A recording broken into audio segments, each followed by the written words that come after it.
Қайырлы күн, компоттың рецептін ұсынамын. 1 жыл, 2 жылға шейін сақтауға болады.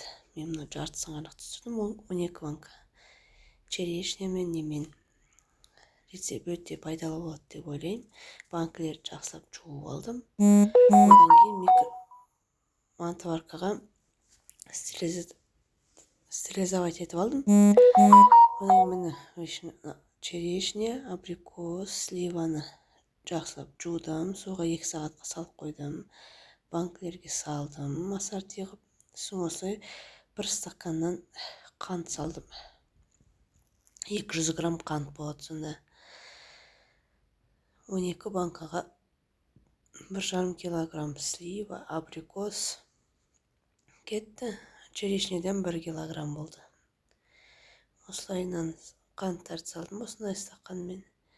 Қайнаған сода осылайынан құямыз. Дәл видеодағылай істесеңіздер өте керемет болады. Осылайынан толғанша құйдым.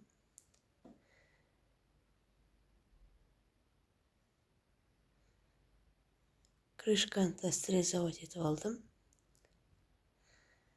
Осылайынан айналдырып жабамыз да. Банканы аузынан су аға ма, ақпай ма, соны тексереміз. Содан кейін ішіндегі қанты еру үшін банканы айналдырамыз. Шүберекпен ұстап айналдырамыз осылайынан.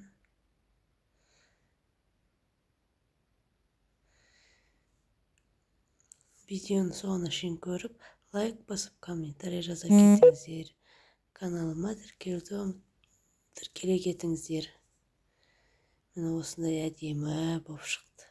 Бұл қызарады, ертең кешен 1 суткада тұрған, міне осылай розовый.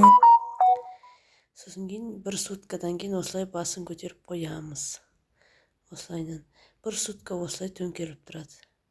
Жылы орап қоямыз одеялдарға. Міне осылайынан орап қоямыз. Өте керемет болып шығады. Видеоны соңына шейін көріп қарағандарыңызға рахмет. Келесі рецепт түсіргенше қош сау болыңыздар. Каналыма тіркеле кетіңіздер.